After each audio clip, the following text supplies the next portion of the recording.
Good evening, ladies and gentlemen, and welcome to the LSE, and in particular a welcome to the LSE to those of you who are not from the LSE and who are visitors and guests. You're very welcome. My name's Tim Newburn. I'm the head of the Social Policy Department here at the LSE and also a jobbing criminologist. And a jobbing criminologist one of whose interests over the years, for quite some time now, has been policing. And so it's with particular pleasure that I accepted the invitation to chair this evening's public lecture. Just a word about these lectures. First of all, tonight's lecture is held under the auspices of British Government at LSE and is part of their Health of Our Institutions series. And I'd urge you very much, if you haven't already done so, to look at the British Government at LSE website, look at the forthcoming lectures and events, and I'm told, though I won't reveal the identities, that there are a whole series of fascinating speakers lined up which haven't been published as yet, including as well as some who aren't, the identities of whom are known, but so look at the website regularly if you would. This event is being recorded, and we hope in due course that there will be a podcast available. Tonight's speaker is the Commissioner of the Metropolitan Police, Bernard Hogan-Howe. He began his career in the health service and joined South Yorkshire Police in the late 1970s. He worked across South Yorkshire in uniform, CID, traffic and personnel.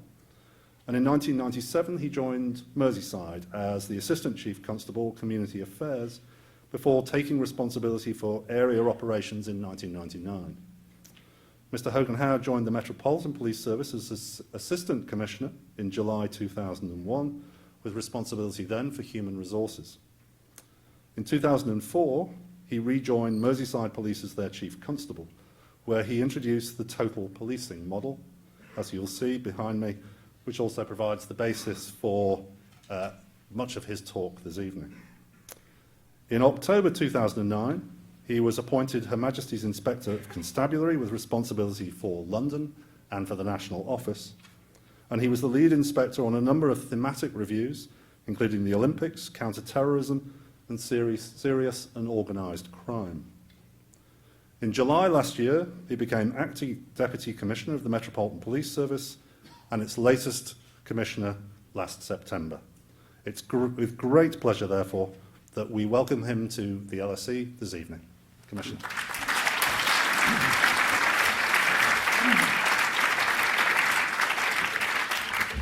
Good evening, everybody.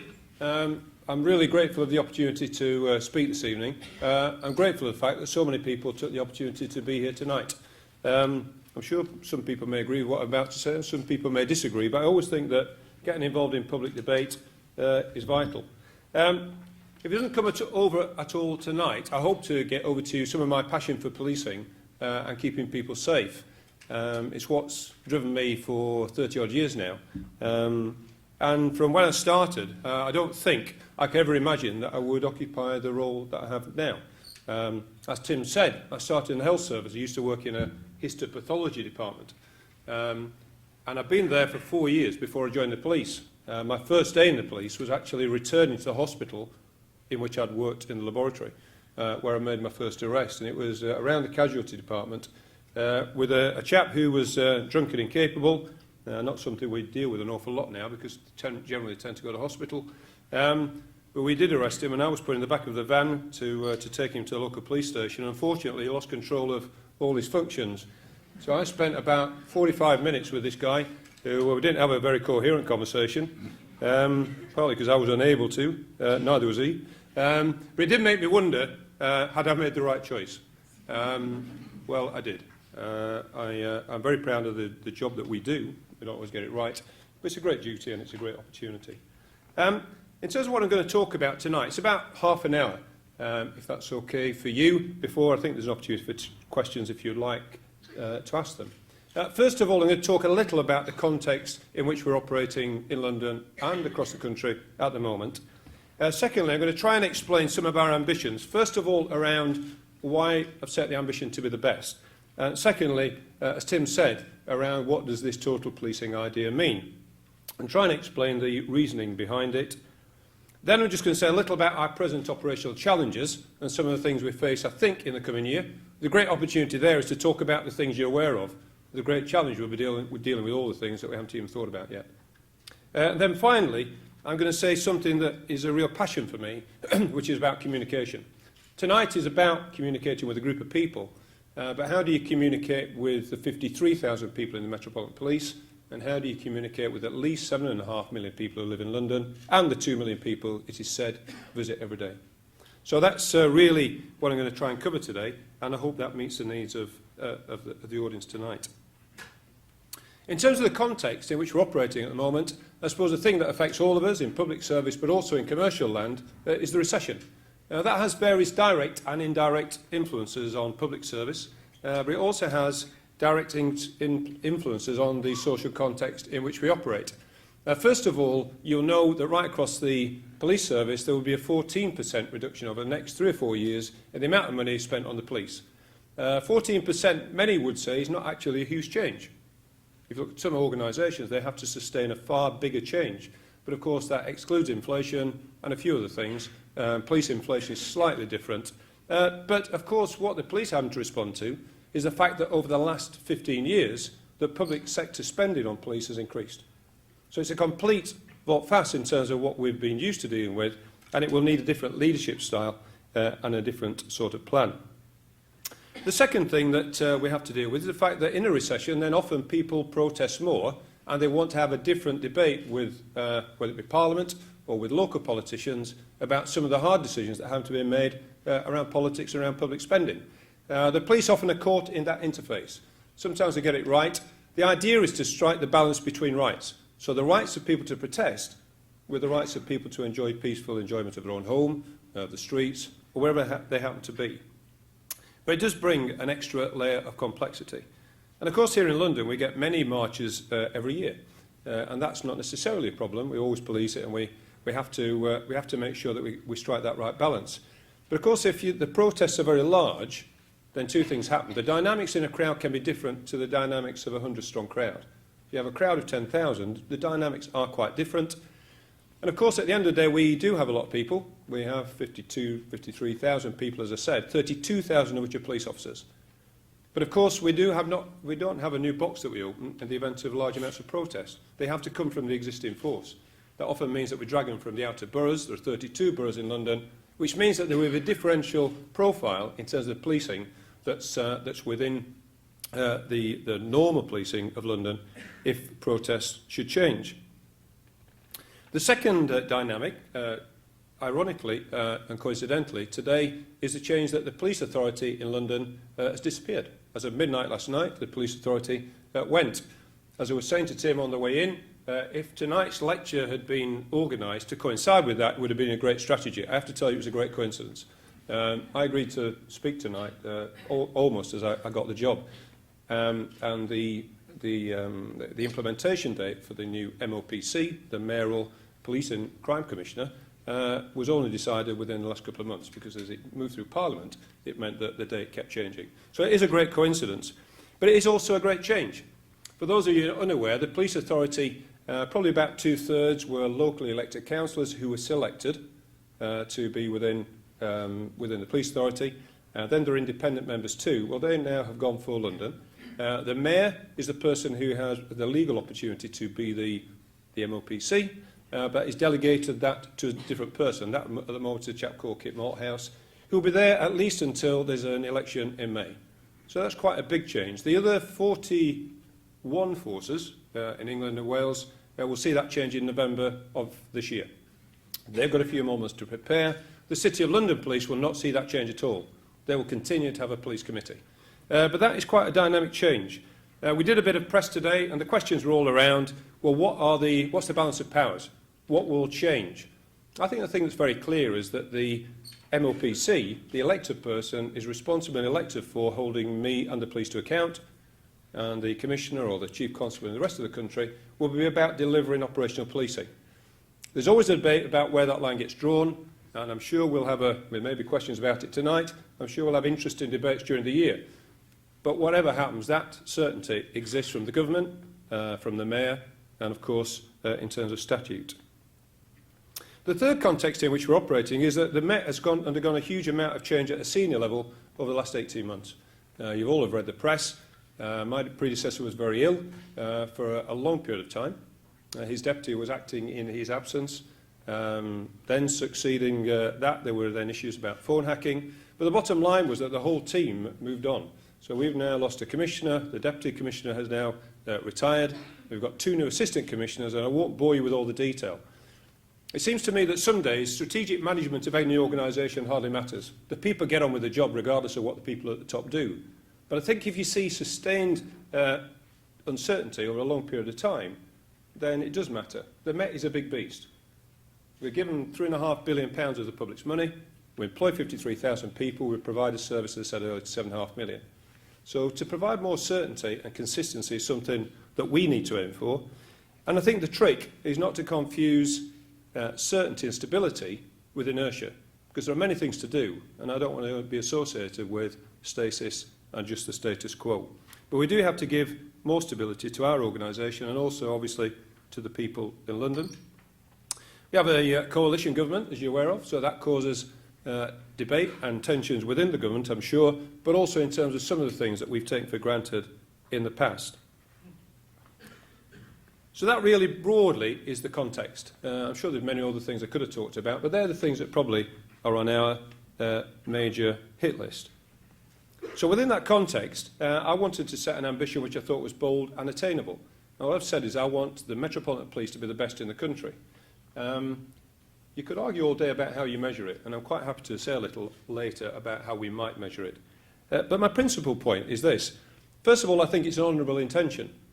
I think if you're given a great duty and you act on behalf of the public, why would you strive to be anything less than best? So it's about an honourable intention. The second point for me, in most public services, but particularly the police, there is no competition. If you have a crime, you're a victim of a crime, then you cannot go to anybody other than the Metropolitan Police in London. And if that is the case, it seems to me that with a lack of competition, we have to strive continually to challenge ourselves about the quality of service and the delivery of what we're given this duty to perform. So if we don't do it, who would do it? Because there's no one out there who can react to your robbery or burglary, and we it seems to me, need to have that great opportunity to continually compete with ourselves. The third thing I'd say is that I don't know how to strive to be 23rd out of 43. I think you can strive to be best, but I think incremental change rarely drives sustained performance improvement. And finally in this area, just say that one of the things I've set as some of our starting lineup of priorities is first what we call the 3 Cs. Anybody who's working in an organisation will know that there's always some alliterative point that is made to try and encourage people to hear what you're saying. The 3 Cs are simply cut crime, cut costs, and to continue to develop our culture. I'll say about develop culture because for me it was a conscious decision not to change culture. I've experienced, I don't know if any of you have, organisations that come to you and say, right, your culture's bad, I'm going to change it. My experience is that often what happens is people become defensive and stop listening. Well, I want them to keep listening. So I think we can always develop our culture, no matter who we are, and I include myself in that. But I think there are great opportunities to continue to develop a culture. And in terms of where I think in the past we've managed to make great success, and in Merseyside we've achieved quite a lot in terms of cutting crime and cutting costs, and getting more police officers on the street, the short-term hits were about the cuts in crime. What we could do tactically to improve that. The long-term benefits were really as a result of developing the culture. In that case, with 7,500 people. Here, as I said, with 53,000. I'll say something under the communication about, I think, what we need to do to achieve that. If we are going to drive performance, then one of the things that we do need to do is have a good performance culture. What I am not in the business of doing, and never have been, is just counting dots on graphs for the sake of it. For me, if you have 10% less crime, it means a number of people who are less victims. It means there are less robbers, less burglars, or whatever else you happen to be counting. So it's not to confuse numbers with real life. It's about measuring real life in a way that people understand and then doing something about it. But it seems to me that if you don't know what's happening, either in terms of outcome, how many robberies were there, or in terms of what you're doing as an input, what are you doing to actually make sure that happens less, or if it happens you help people more, then how do you know what's happening unless you count? The trick is usually to make sure that it's not bureaucratic, and it means something in terms of the job you're doing. If you count numbers for the sake of it, it seems to be unlikely to achieve much difference, and the people you lead are unlikely to support you. So there is a trick in making sure you count the right things and that you do it in the right order. If that's what is about being best, then my other point is about what we call total policing. I'm old enough, and there's probably not many in the audience, to remember an old Dutch football team that used to play a really flexible form of football. That form of football, somebody pointed out actually recently, didn't win the World Cup, but I thought it was pretty good. But the idea was that if you're a fullback, you could work at the front, and if somebody went out of position, then somebody else could fill in. And it all struck me that was a really, it was a simple plan. Everybody knew their part in it, but if somebody else wasn't available, someone else helped. I suppose that was one thing when I came to think about, well, if you get a great opportunity, I think, to lead an organisation, what is it you stand for? What is it that drove you to join this organisation? That the good parts of the culture you want to make sure that they can hopefully support. And I always thought that one of the great benefits of good police force or service is that, in fact, you work as a team. One person working alone, as you know, can achieve so much, but work as a team, you can have an incredible effect. And even with 53,000 people, when you have 7.5 million scattered around London and all the visitors and all the complexity of London, means that 53,000 never should nor can impose their will on the 7.5 million. They've got to work as a team, and they've got to work with people to make sure that they achieve some kind of effect. So the idea was that total point. And the second thing for me was to devote resources in what I would regard as a smart way, so that those tactics that work, you make sure you keep doing them consistently, day in, day out, even on the days that you don't feel like it. Or even as in the police service, when sadly emergencies come along and the best plans in the world don't survive contact. You've got all these wonderful plans on a Tuesday, something terrible happens and you have to devote your resources to it. So my point is, have some good, simple tactics that work, and the strategic thing is to make sure you do them all on the same day, and even if you only achieve them 80% of the time, you'll have achieved them far more than if you didn't have a plan in the first place. But it does demand you have a series of tactics that work, and that you manage the performance to make sure that people are delivering. Within that, we've said we wanted a total war on criminals. The idea is that we do everything that's legal, ethical, and in good faith to put them on the back foot. Nothing illegal, nothing aggressive. One of the things I'm proud of in Merseyside, apart from a 38% reduction in crime over a 4-year period, was that at the same time we had the lowest number of complaints per officer in the country. Merseyside is quite a challenging area.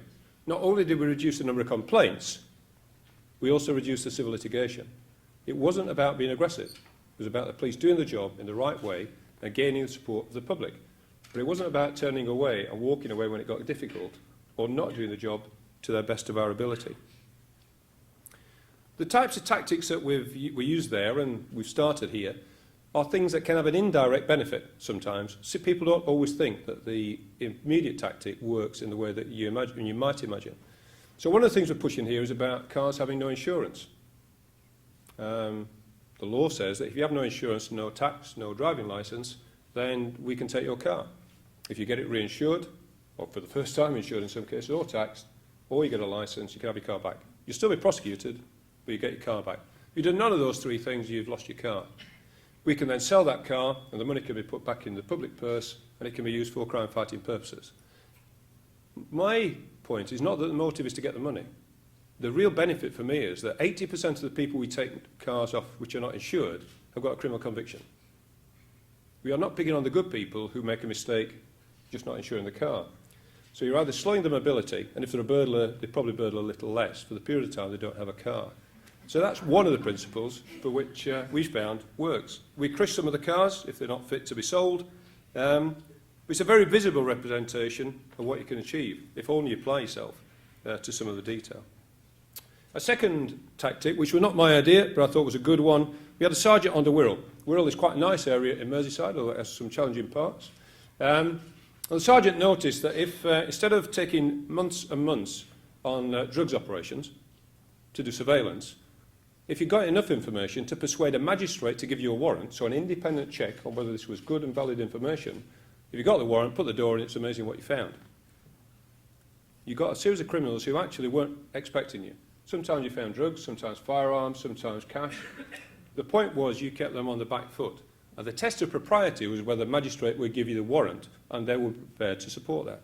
So it wasn't whether a local officer just thought, well, I'm going to put the door in. And that really had benefits beyond the most immediate. And the thing that we're saying is, number one, is we've got those tactics that can work, and I'll not talk too much tonight about things like ANPR, automatic number plate recognition. You had to do it consistently as a team right across the force area.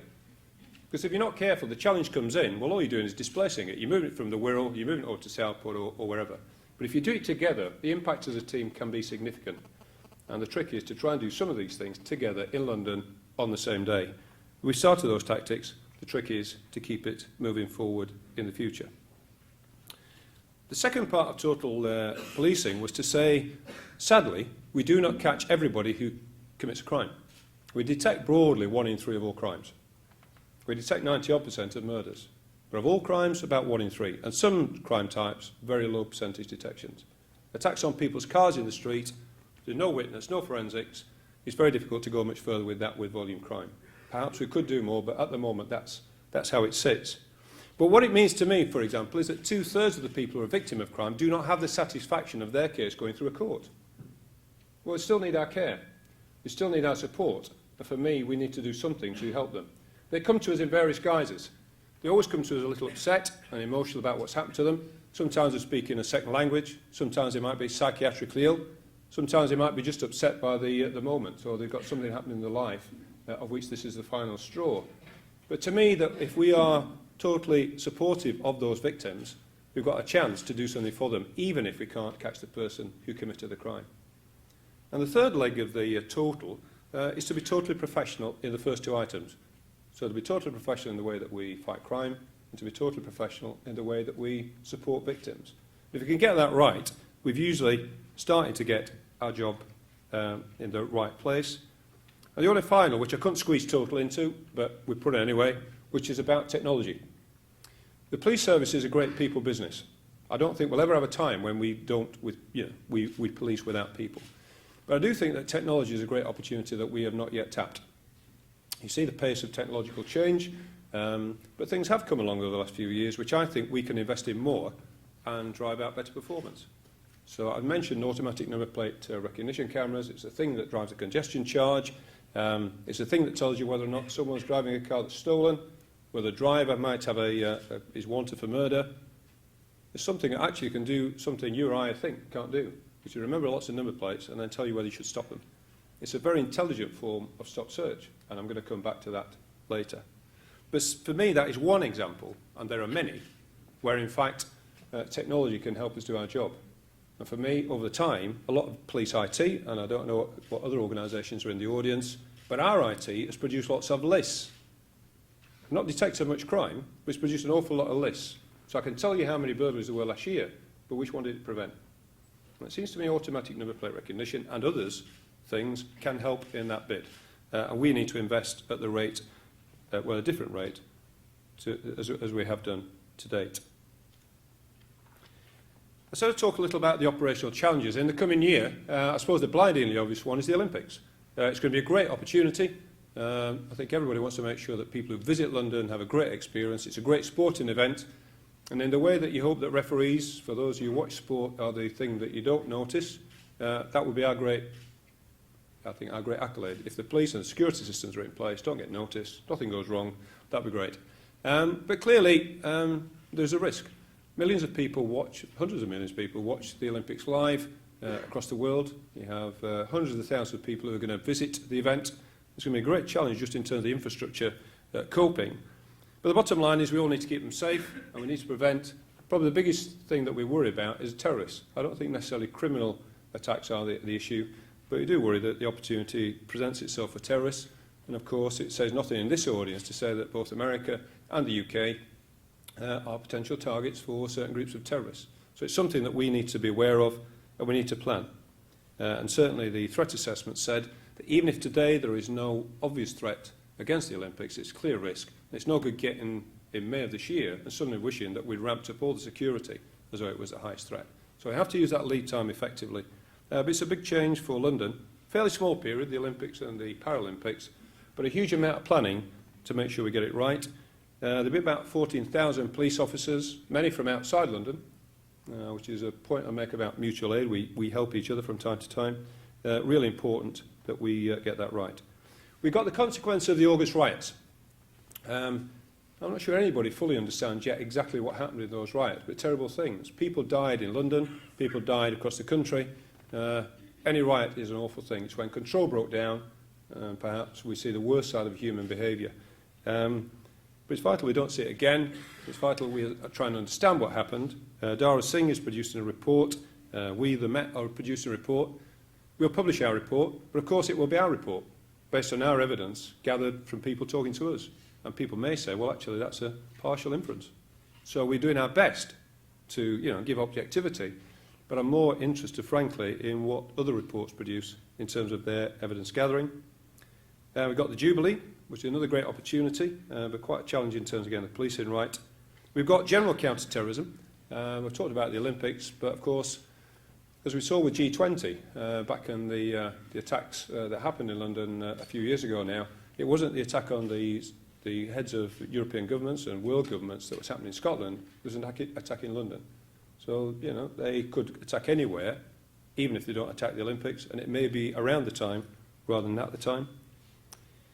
And finally, I'll just say a little about gangs. We said a little in the recent weeks about two or three things, really. One, gangs, two, youth engagement, and three, stop search. For me, there is a link. We intend to announce on the 31st of January a new plan around gangs, which will be a very significant investment of police resources and also local authority resources. What can we do to either, if there are people hurting other people, arresting them, or on the other hand, can we help them to get out of a gang culture? Because there's no benefit for anybody in maintaining criminality. So that will be a plan that we'll announce on the 31st. But for me, there is something about stop search and our relationship, the police's relationship with young people on the streets. We do see just disproportionality in terms of the stop search, and that black and ethnic minority people are stopped at a far higher rate than the white population in a way that I can't fully explain. My point is that you can ask questions, but my points are two or threefold, really. One is, if that's wrong, and I think there is evidence it's not right at the minute, then what are we going to do about it? And I'm not going to stand here in front of you or others and start quoting platitudes, so we need to do things. Number one is, I think we need to have better targeted stop search. It probably means we do less, and in the interaction that we have with people, we've got to have a better quality. We've got to deal with it far more professionally. But there is some evidence that also we're doing more than other people in the rest of the country. Some accounted for, perhaps, by being London. I'm afraid not fully. And there's an awful lot more that we can do to improve that. And it probably means doing less, but doing it smarter and with a better quality in terms of the outcome. I did speak last week at Harrow High School. We have one of the things I'll say in a second is about communication. There's a group of young people who've been selected from a 1,400 strong academy, not because they were in the same class, but because they had had interactions with the police in the past. So it's quite an interesting group, about 30 of them. They'd all got a very clear view of the police. All of them had been stop searched, and I asked them how often and how recently. We ended up having quite a discussion about what was right and wrong. For example, with a 90-odd% failure rate, 90-odd% found nothing, how can you say it's a successful tactic? And I think it's a very fair challenge, and you could say, well, there's no easy answer to that. Of course, the dilemma is that if you find in the 7% 200 knives, and you have no better way of finding the knives, then what are you going to do about it? Are you going to let people carry on walking around with knives and then stab each other? Or not? Now, somebody clearly doesn't agree. But what are you going to do about it? What is your answer about stopping people carrying knives? Well, I'll answer the questions later. But the challenge is, what are you going to do about it? Because you can criticise the police all day, but what's your response? The final part is about communication. I suppose this is one way of communicating tonight. But there's two things that are really vital on this. Number one is the internal. How do you communicate with 53,000 people? And first of all, convince them that what you're proposing is valuable. And number two, engage in a debate to either improve the plan or change it at times. One of my experiences is that people often say, when there's been something gone wrong, you can almost write the report from the beginning, which is communication failed.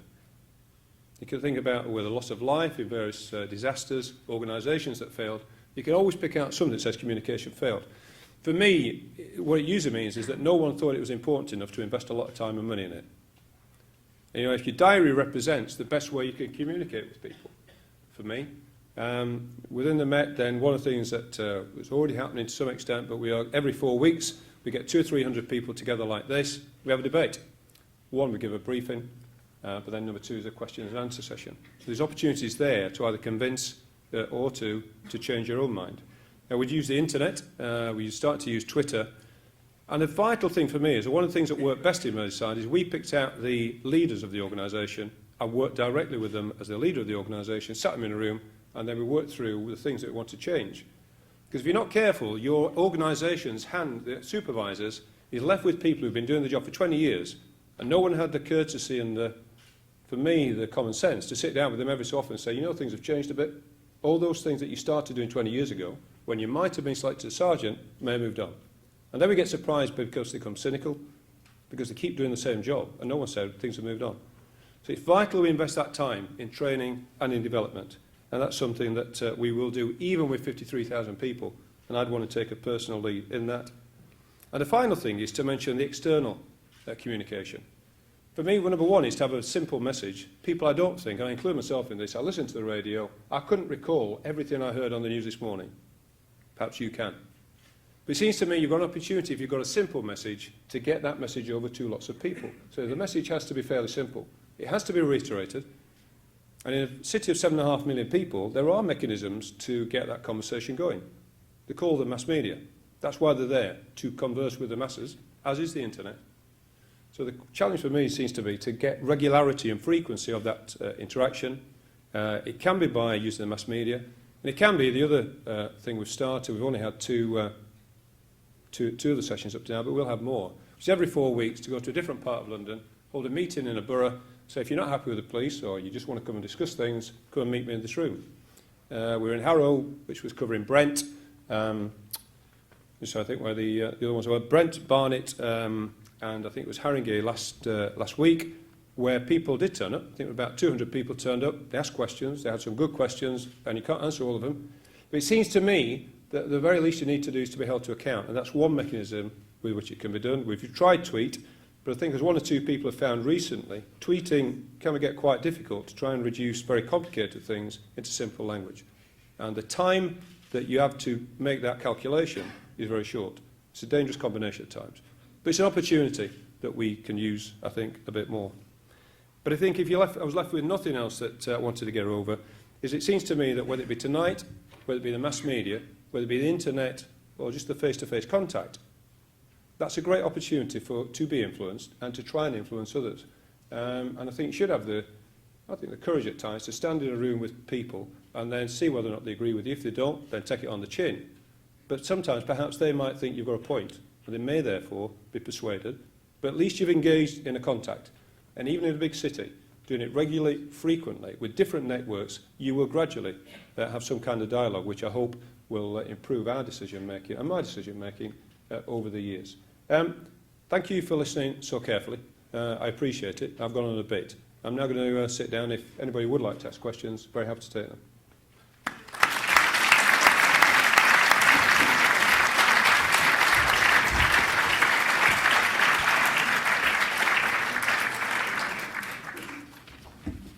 Excellent. Thank you very much indeed. I was going to say, if you have a question, please put your hands up, but that was obviously an unnecessary instruction.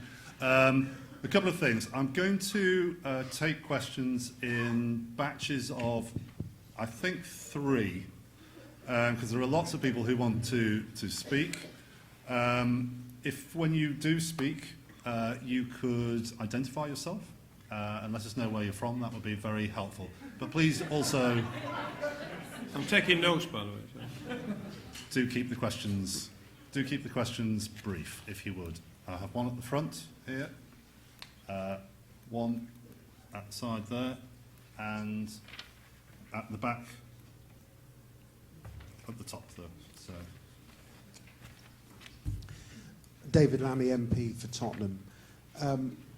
There are 32,000 Met police officers, as you said. There are currently about 860 black officers in London. Part of what's happening, I think, for the Met is an issue of trust. Because of house prices and the Met losing a lot of housing stock that it's had previously, a lot of officers currently stationed in London aren't from London and certainly don't live in London. Can you say something about the way in which the retention of ethnic minority officers and just the retention of officers born and raised on the streets of Tottenham, Peckham, wherever, that has stalled, and what you think under your leadership the Met could do about it, because it cuts to the heart, I think, also of the stop and search issue. Thank you.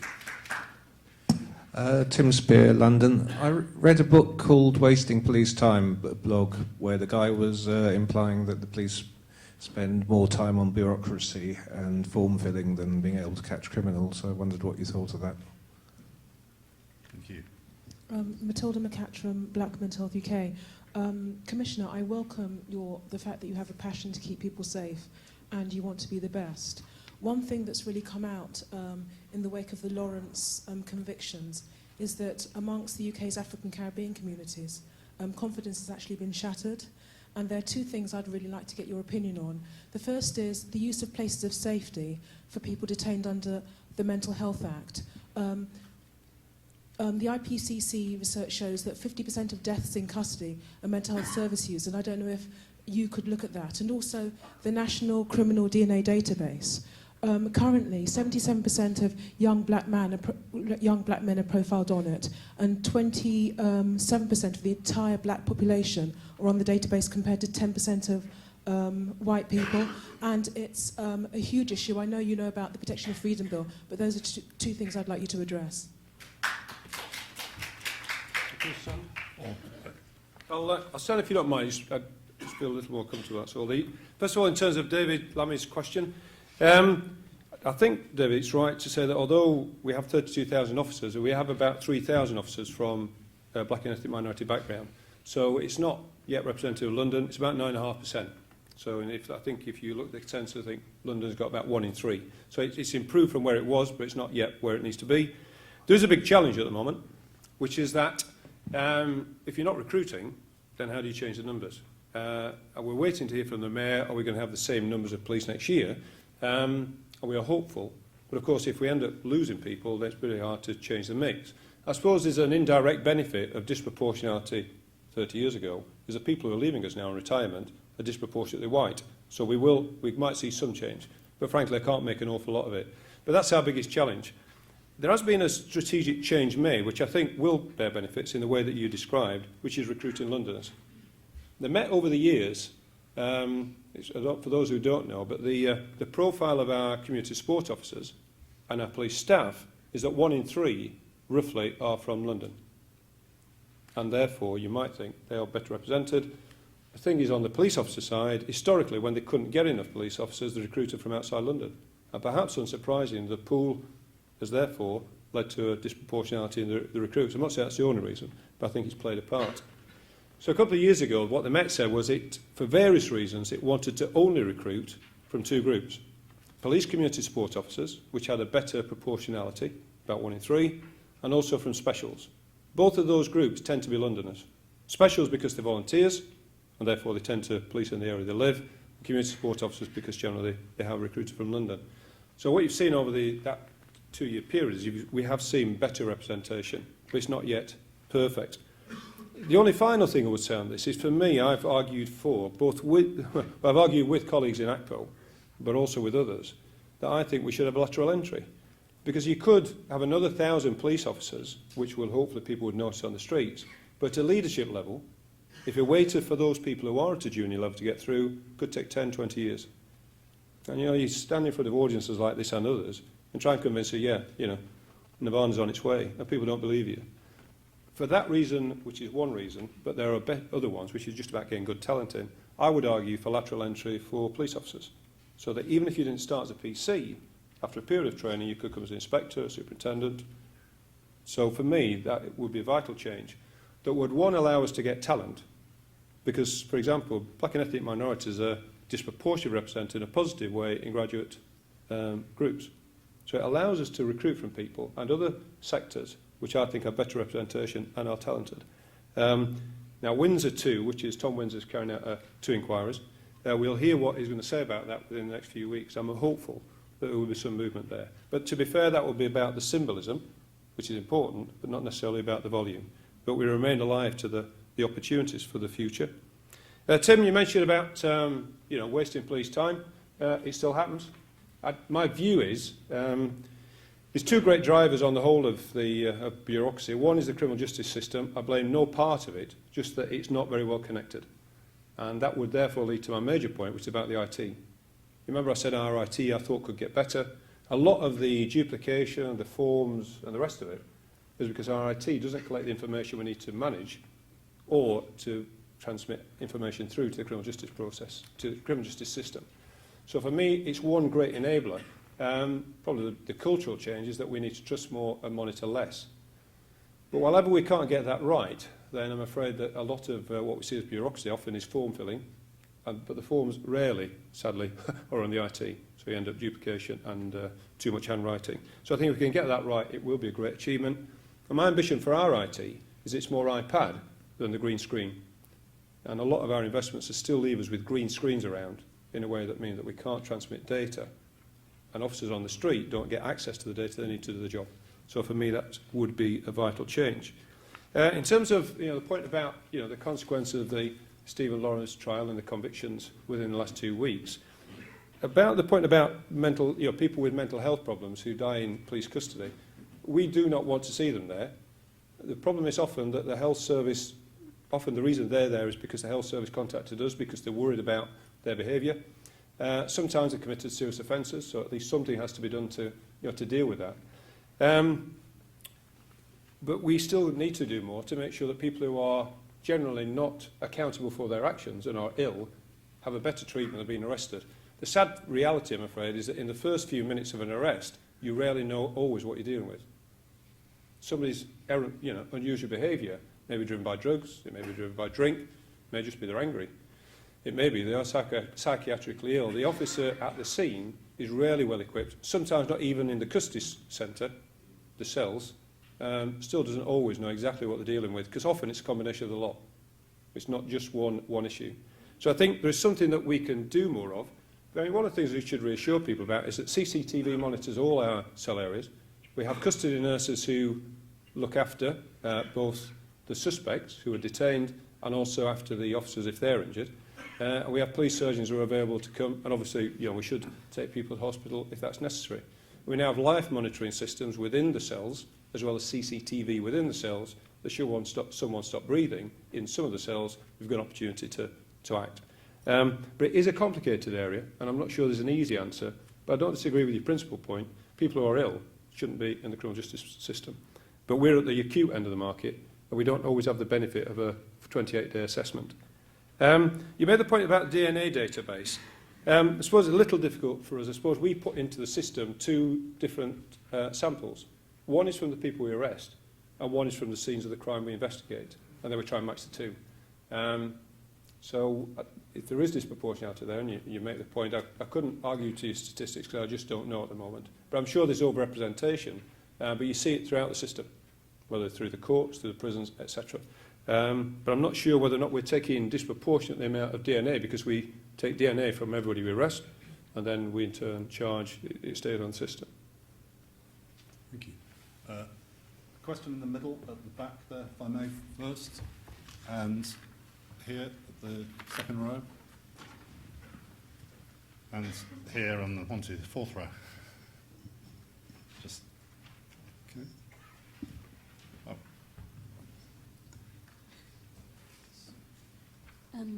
Thank you. I'm Helia from UCL.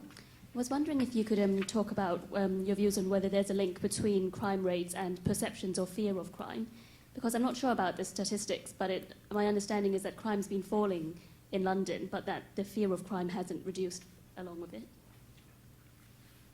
Thank you. Hi, John Alsop, first year undergraduate here at LSE. You briefly alluded in your speech to the new focus, I believe, of Operation Trident on sort of combating gang criminal behaviour. I read a really interesting article in The Guardian a couple of months ago with Karen McCluskey, who has seemingly had a really, really positive programme in Glasgow, which has really significantly reduced gang violence. What sort of aspects, if any, are you going to take from that in your approach to the problem? Hi, I'm Sherelle, sociology student and anti-racism officer at the Student Union. You mentioned that you couldn't explain or couldn't fully explain why stop and search happened disproportionately to certain communities, and people laughed. And I don't know whether to laugh or cry. Just in case you don't know, if you're a black man, you're 30 times more likely to be stopped and searched in London compared to a white male. Now, as the Met Commissioner, I think you have a duty to at least explain why certain communities are over-policed than others.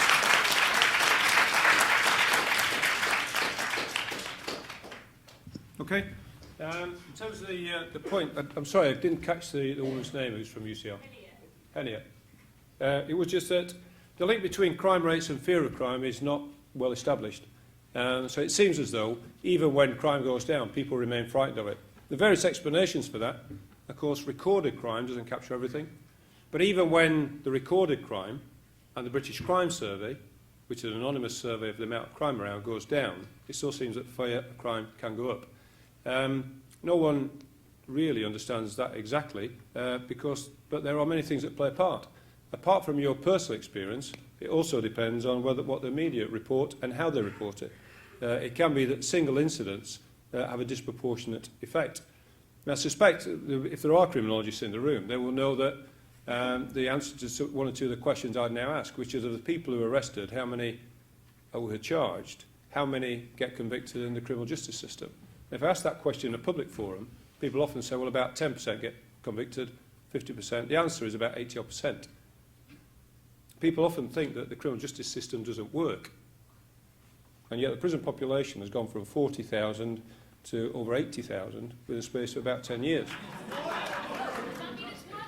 Well, let me just finish. But you see, the difference between you and me is I allow others to finish the question and their response. Of the 40-odd thousand, whether or not what I was going to go on to say, had I been allowed to, was that whether you regard it as a positive or a negative, you can hardly say that a system is failing if the thing it was intended to do, which was to test in a court what was going to happen and whether or not prison was the right outcome, there must be something working there because 80-odd thousand people end up in prison. Now, you don't agree. All right, I understand. But those people got arrested. They got charged. The vast majority of them pleaded guilty. So they accepted the guilt. And then the system put them in prison that kept them there. Despite that, if you talk to people around London and around the country, they would tell you the criminal justice system often they think doesn't work. Well, there is some evidence that it might. CPS is charging, police are arresting, courts are convicting, and the prison system is keeping. So my point is, no matter how many facts you have, it doesn't mean to say that people will believe you. And I'm not sure exactly what that means. But what you do see is that in the recorded crime stats and the British Crime Survey, crimes come down. But you're quite right, the confidence levels have not necessarily increased as a direct result. John made the point about Trident and, Karen McCluskey's work. Karen actually worked in the Met for a while as well. And her, together with some other people who work in Strathclyde, have done some really good work, which has actually both been tested in America and in Britain. And the two strands of I think, work, if they're done together, is that first of all there's enforcement around gangs, so that if you target them and with the tactics that work, but monotonously, regularly, and just keep doing it, it can have an impact, but only if you provide that alternative I mentioned, that diversionary activity too. So if someone decides that they want to get a better life, or certainly a life away from crime, they have to have an opportunity. So he's not giving them a special favour, he's trying to make sure they don't get involved and hurt people as well as themselves. So the two things done rigorously and together with partners can really make a difference. So that's the thing that on the 31st of January we'll be announcing more of. But it is along those two perhaps simple but hard to do lines, and that shows it works. You never get rid of crime, you never get rid of all gangs, but you can show that you can have an impact, particularly in the areas where they are hurting people. And whether it be knives, be guns, that's a critical thing across London, and we've got to do more about it. In terms of the question that was, or the point that was made, about the disproportionality. I don't know if I agree with your numbers, but I'll not argue, because certainly the information I have is that you're 4 times more likely to be stopped on a Section 1 search and 8 times more likely on a Section 60. The distinction being a Section 1 is the one where you're stopped in the street for a reason, and a Section 60 is when an order is being put in place by an emergency inspector or a superintendent if there's been a sustained problem in a local area. We could argue all day about the figures, but there's a disproportionality. The reason I said I can't fully explain it, I can give you all sorts of reasons about street populations and about the fact that somebody like me spends my night at home on the whole unless I'm here. There's a different population when we tend to stop search. So there are different numbers compared to the census. But at the end of the day, I'm not going to stand here and defend it because there are too many people getting stopped who are innocent and don't deserve the stop. They do nothing wrong. Well, let me just finish. And then it's happening too repeatedly. I think one of the reasons is we don't have the right intelligence to identify everybody that we see on the street.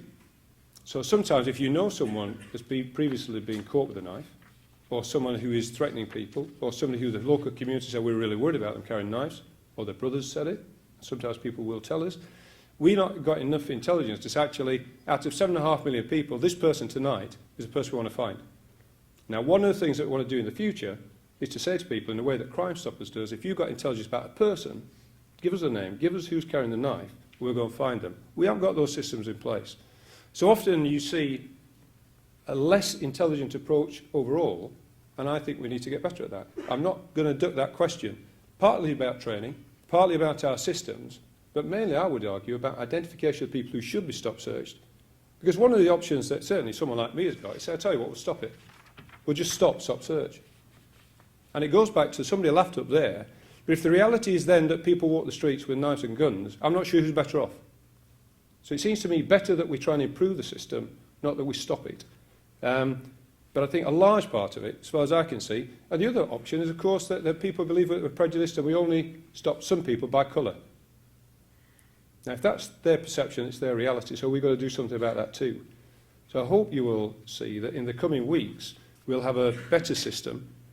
But I know that there's people in my role who've been making that promise for many years. So you'll have to test me as well by the results. But I hope in the proposals we're bringing forward, you'll see not only it's a strategic change, but it's a tactical one. And for me, you can have all the wonderful strategy in the world, but tell me how you're going to do it, and now I believe you. And I hope you will accept that in some of the doing, you will be more persuaded. But it will take some time for people to believe me, because in 2 years' time, I come back here, it's not changed. I've made a fine promise, but nothing changed. But I know I can do something about that. Thank you. One at the front here, and there. Some competing microphones. Okay. One at the back, and then one right by you. Commissioner, can you hear me? Lost. Have another go. Is it? Can you hear me now? Yeah. I can't see you. Where you wave? Right, Oh, sorry, right. Okay. Sorry. Commissioner, my name is Sajjad Khan. I'm a councillor in Middlesbrough. Often your predecessors have been caught up in the politics of the day with the local government and with the previous and the current government. How would you plan to keep politics and policing separate? Thank you. John Newham. My question is this. There are huge expectations of your force. I mean, the policing Olympics this summer is an obvious example. And also, at the same time, we're talking in terms of cuts in public expenditure. My question is quite simply, how do you strike the balance? How do you strike the right balance? Thank you. Good evening, Commissioner. Up here. Thank you. Yep. You mentioned... Could you introduce yourself? Yes, sorry. My name is William Wong. You mentioned gangs a number of times tonight. Recently, there was a 40-page research report published by The Guardian and the LSE called Reading the Riots. In there, specifically, they asked a number of rioters, what do you think of the term gangs? And somebody was quoted saying, I just paraphrase, the biggest gang out there is the police.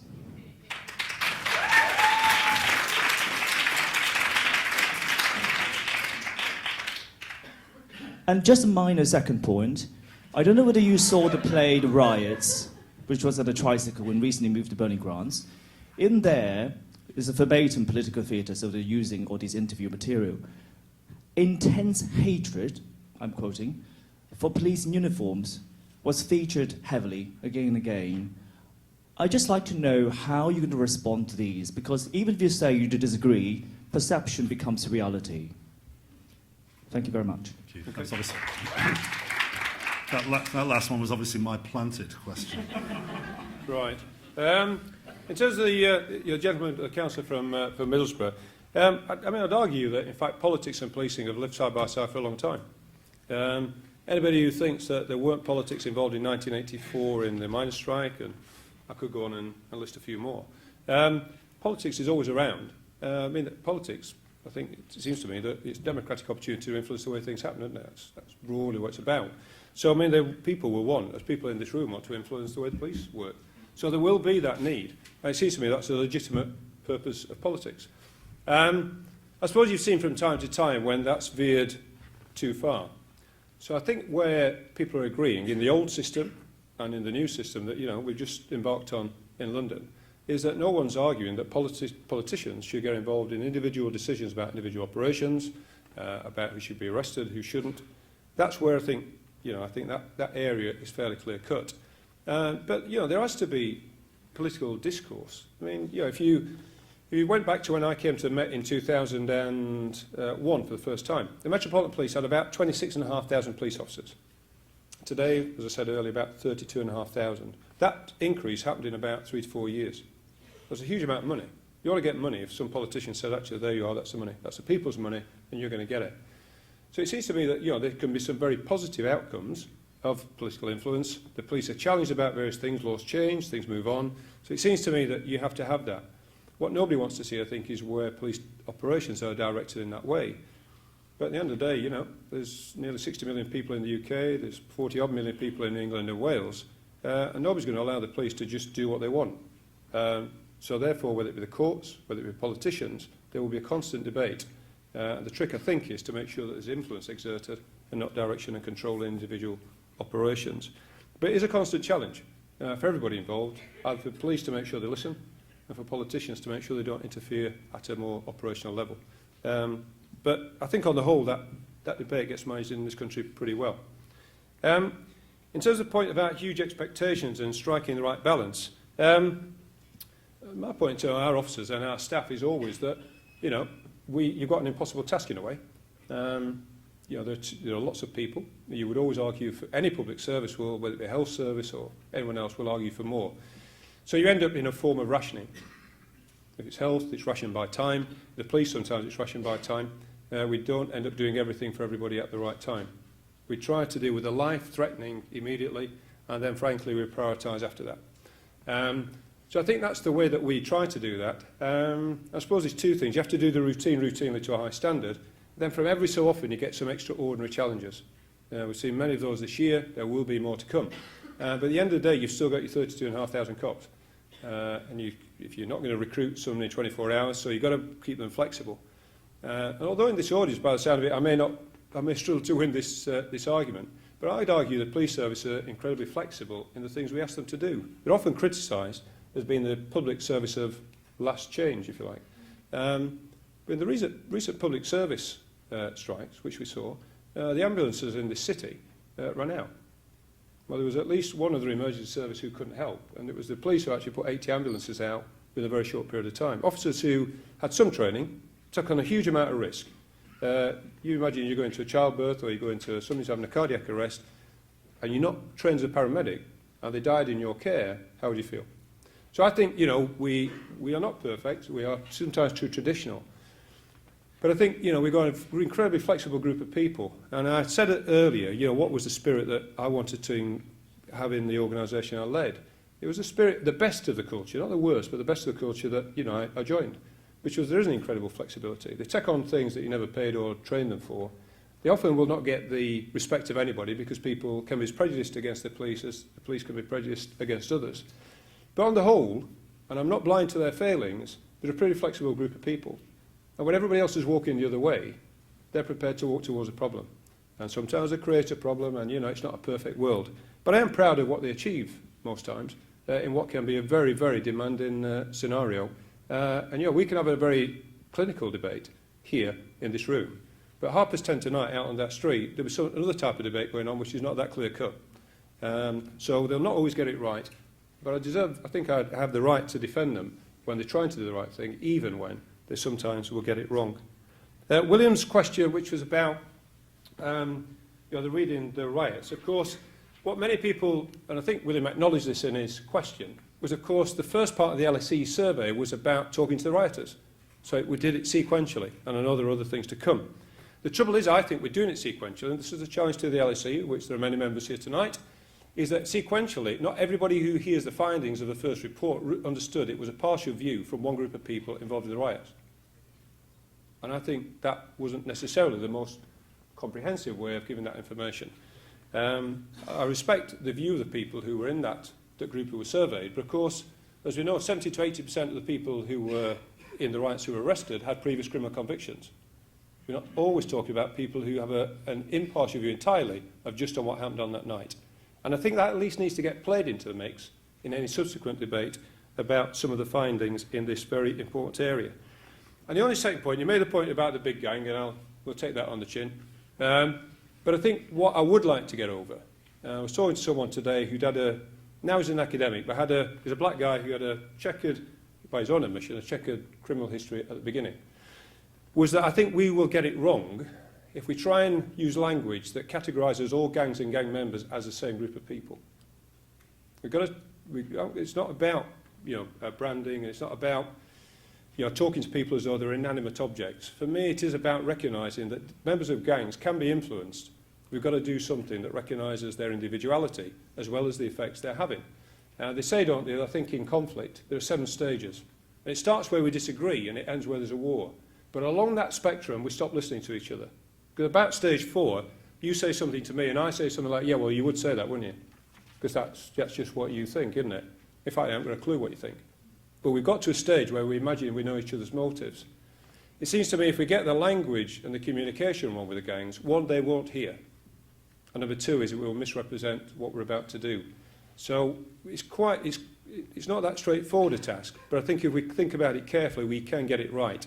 Because I think people who are involved in criminality often don't know way out. They're as trapped as some of their victims. They don't know how to leave gangs without getting attacked. They don't know how to go and live in another area. They get pigeonholed into certain places in gangs, and they just don't know how to leave it. They go in the same pubs, the same cafes. So how do they get out of this place? Because they may not have the academic qualification of people in this audience, and they probably won't have the resources. So they carry on doing the same thing they've always done. So to get into that mix is quite an interesting task. We can do the enforcement, and in a way that's the easy bit. But I think the harder bit is the communication with them, and then provide an opportunity to say, if you're listening, and if you think you want to stop offending, then talk, and let's see what we can do about it. But we do have to apply some pressure to make them listen sometimes.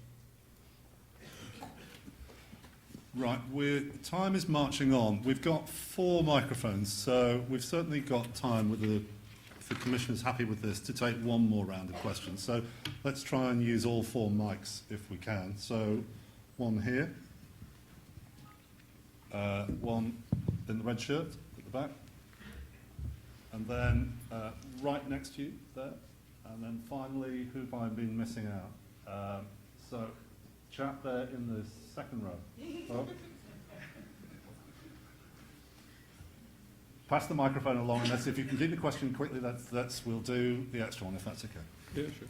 So, I can't remember where I started. Catherine Hall, LSE. I have a question on how Londoners view their police service, in particular the confidence they have in the police. The first part of the question is, what do you think is the practical importance of having the confidence of the public? And we know there's large parts who have high levels of confidence and there's parts where it's broken. And secondly, what do you think your organisation can do to gain confidence amongst those who currently have very low levels or none of it? Hi, Commissioner, down here. Right, thank you. Hi. My name's Jack. I'm a political theorist from an institution other than this one. I'm kind of curious. So you talked about the impact of the recession on policing. and the likelihood of increased protest under an economy undergoing a recession. You talked about a balance between the right to protest and the right of people to go about their lives unmolested. So we saw recently, I think, the first manifestation of total policing in a public order context, which was probably the student demonstration on November the 9th, where we saw the erection of barriers in the street, a demonstration entirely surrounded by police, stopped every 10 minutes or so, funneled down back streets away from any public vision whatsoever. We then saw on November the 30th the erection of steel barricades in Trafalgar Square, confiscation of placards. So my question for you is this what the right to protest and the right to dissent looks like under total policing?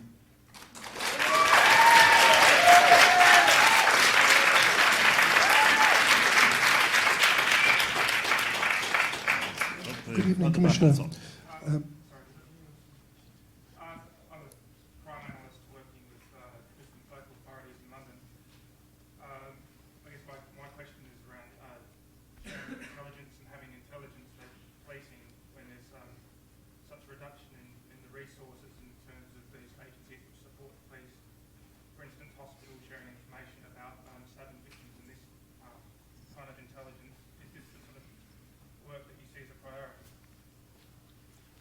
Sorry, I was actually pointing at the man behind you, but not to worry. With the microphone. Good evening. My name's Jim Craig Gray, and like you, I'm a former histopathologist. My question is about bobbies on the beat. You quite often see a couple of police officers walking down the street together, or a policeman and a police officer and a community support officer together, appearing to be chatting to each other. Why can't they be on opposite sides of the street, perhaps 50 yards apart? I can see for safety reasons they need to be within hailing distance of each other, but it would almost double the apparent police presence and also make them more aware of what's going on both sides of the street. Perhaps there's a simple answer.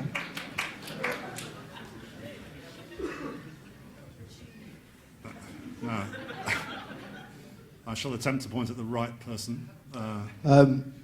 I think I'm probably the only person in the room that's contractually obliged to refer to you as sir, because I'm a serving Met officer, as you are. And I'm sure I'll get a great reception having said that now once I leave the building. It's like sitting here. What I wanted to ask, sir, is how we harness this level of debate, this level of engagement, this level of involvement that all the people in this room have with what we do, and how that can really translate into ways in which we can actually change frontline policing for the better. Thank you. Could you just... Thank you. Checks in the post. If you could pass the microphone, and then we'll have to make this the last one, I'm afraid. Hello, I'm Liam. Could you just explain to me why you've undertaken this strange exercise of rarefying abstracts such as crime? For example, your war on crime rhetoric that you like to wheel out.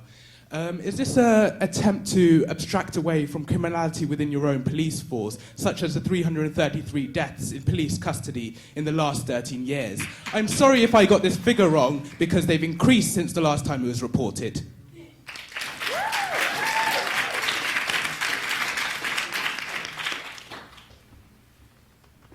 I'm going to start with that one, because I've heard that figure a lot, but I don't think it's accurate. It's not accurate because not that many people died in police custody. And, of course, it's confusing two things. It's confusing people who die in police contact, which might be when a police vehicle is going to an emergency and someone dies in a collision, with deaths in police custody. So, if you're going to ask me, and I can't tell you this minute, exactly what the figure is, let me just finish. I'll listen carefully to what you said. Thank you. But I think we need to be accurate about the figures. The very few people in London died in police custody last year, and I don't have the numbers with me, but you're talking about one or two, not about hundreds. And I think you're wrong, because my question was actually... Sorry, can we... Go on. I think you're wrong, but my question was actually whether this is an exercise in abstracting away from criminality within your own force. I quite have to go on to that, which I was going to go on to, but I'm challenging you about your facts, and I don't agree with you. Yeah, all right, but neither of you substantiated your facts either. And the same figure is trotted out, but without the substance. So I am going to challenge you. We're going to end up having a sterile debate, because neither of us got the numbers. But I think in terms of... I think it's a nonsense to say that we're doing that because we're talking about a total war on crime to detract from criminality in the police. It's just not the case. The motivation behind it, because if that was the case, why did I do it in Merseyside and why are we doing it here? It's not to do with that at all. It is to do with giving a clear mission to the police. And for me, often it's got confused over the years where people thought it was social service. And yet when people turn to them, to stop antisocial behaviour, tonight, not in 3 weeks' time, who want a burglar catching tonight or somebody stabbing them, they want the police to respond.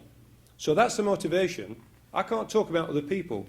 It's nothing to do with detracting from the police. If there are officers who are criminal and they're hurting people or stealing things or they're corrupt, they need arresting and locking up. I can guarantee that in this room here, we have more people dedicated to investigating public complaints overtly and covertly and do arrest officers and they do get sacked and they do go to prison. Well, there's quite a lot actually each year. Well, again,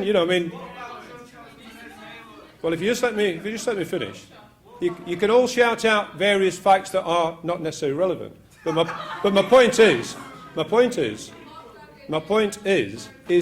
we do take it seriously. Do we get it right all the time? No. But in each of the individual cases that we could go through, it's easy to shout out something that may be worthy of attention, but it's harder to have a debate. So therefore, on another occasion, quite have to do that. I can only give my honest response at the moment. In terms of the other people who asked questions, the point about, I think it was Catherine from the LSE, what is the practical benefit about, from having confidence? The principal one is the one that I talked about at the beginning, which is that with 53,000 people, of which only 32,000 police officers, then you cannot impose your will on the public. So you have to work with consent and with support. And if people didn't support us, they wouldn't ring us every night and have 6 million telephone calls for help. And if they didn't think we did a good job and sorted things out, they wouldn't ring at that rate. The other reason it's vital is that, of course, what we need is we cannot solve crime. We can't just guess exactly who we should go for in terms of crime. There's only 3 ways to catch criminals. And number 1 is you catch them doing it. Number 2 is that you have forensic evidence. And number 3 is someone tells you who did it.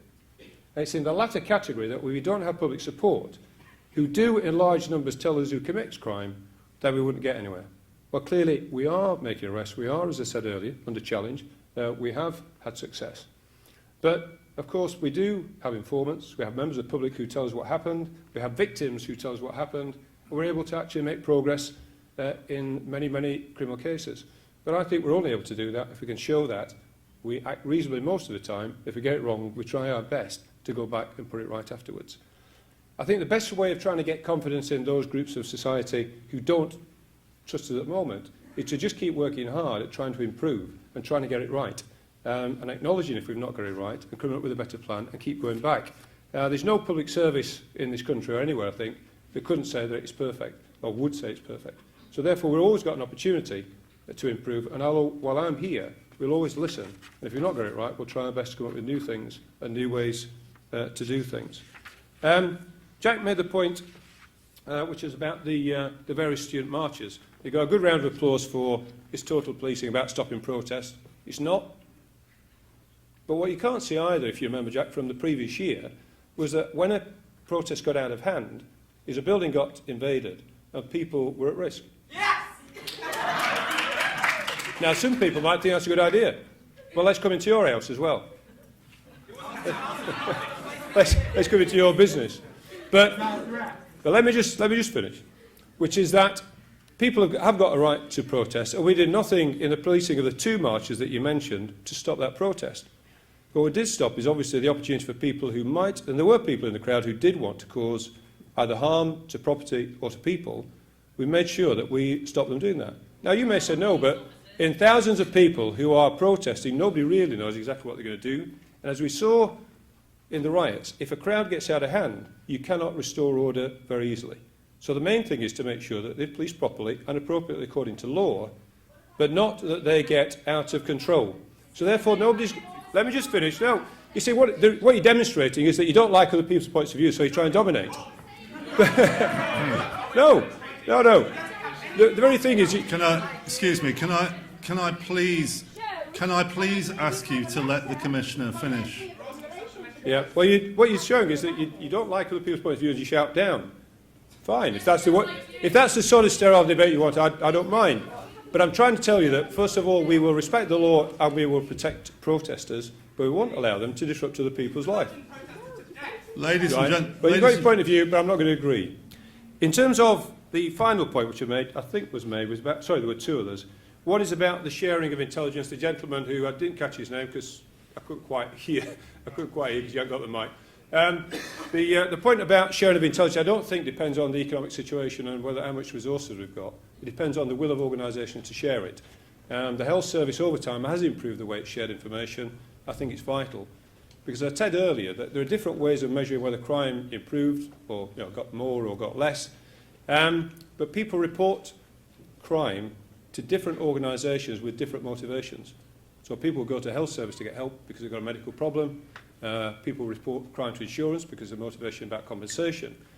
But what's critical is that we share a comprehensive picture, and that has improved over the years.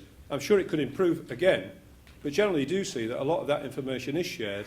For example, everybody who has a car stolen generally always reports it stolen to the insurance company. So we do share that data, but certainly for the future it's more vital. I'm not going to take the second question because it's a bit unfair given that you jumped in on someone else. The only final point, which I think is about Jim, who's talking about PCs and PSOs and patrolling. My predecessor introduced single patrolling, something I support. There's also something which I think research has shown can work, which is called proximity patrolling, which is exactly what you said. Basically, if you're going to, even if there's a danger in an area, you patrol a different side of the street. And number one is that you got a chance to talk to people. So, I mean, I know that often people say, well, actually, all they're doing is walking the streets and talking. Well, if you walk in the streets with somebody, you do have to talk from time to time. What I'd encourage them to do is not to ignore things and to talk to other people too. But your point about that proximity patrolling, first of all, it is a tactic that we use. I have seen it, but probably we could do more about it. Now, really, following the riots, one of the things we had to manage was that the single patrolling deteriorated in terms of how much we were doing it, and we are now getting back to a stage where I think we can rely on doing that. But I have to say it's a debate we have with our own staff, because, of course, they're the ones who take the consequences if I or we get that wrong. We do risk assessments, we try and get it right, but I'm not against the broad thrust of the point you made. Thank you very much indeed. Unfortunately, I need to draw proceedings to a close now. Can I, just as a final announcement, ask you all to remain in your seats while we leave the stage in a moment or two. I'd like to thank you all for coming here today and for participating and engaging in robust discussion. I'm very grateful to you. As I said at the outset, this was a public lecture under the auspices of the British Government, LSE, and I do hope that you will look at the website and come to future events. Particularly like you to join me in thanking the Commissioner for his presentation this evening and for